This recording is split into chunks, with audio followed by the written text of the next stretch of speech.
大家好，歡迎收睇中山單車遊。今日繼續踩單車發掘美食。今集已經係連續第3集進行啦。第一次去橫琴，第二次去斗門，今日就轉去中山嘅方向。咁而家就踩過去，同一位朋友集合先。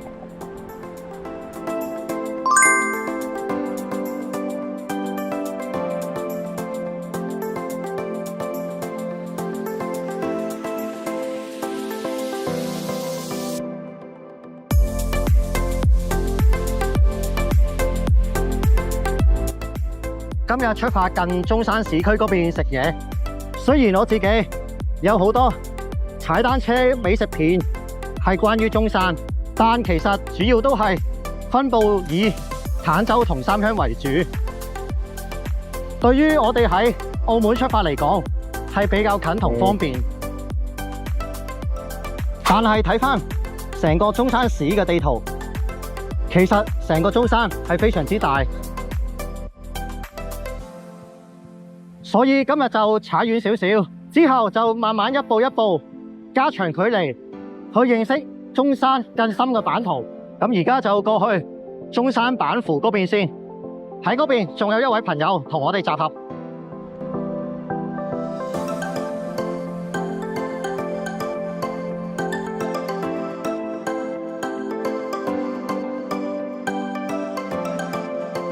今日揀咗一間當地人經常食嘅飯堂啊，風格係粵式大排檔，招牌菜主打無骨雞同埋黃鱔煲仔飯。我哋由珠海踩過去，大約45公里。咁而家睇到塊地已經濕晒啦，嚟到雨季，隨時都有心理準備接受雨戰啊！而家呢個時間就匯報一下數據，截至4月份。累積騎行公里數係2026公里，除翻開累計每個月平均踩咗506公里，咁就要繼續努力加油啦！因為今年嘅目標希望可以踩到6000公里。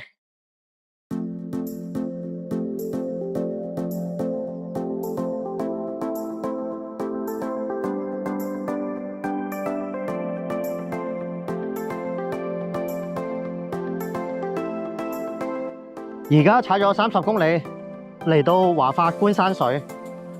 咁另外仲有一位朋友喺前面同我哋會合。咁最後一位朋友都已經集合完畢啦，咁就一齊最後踩埋最後一段路啦。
今日總共踩咗95公里，咁就簡單介紹返今次用餐後嘅體驗。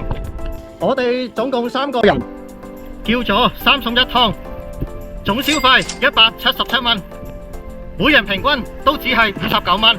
綜合嚟講係相當抵食㗎，性價比高，味道都唔錯。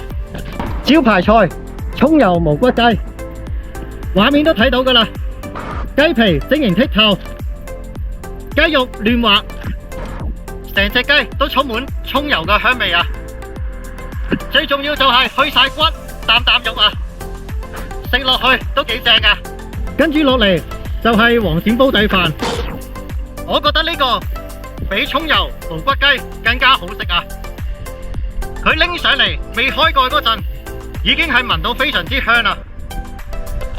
入邊每一粒飯粒都係粒粒分明，兼夾充滿油香啊！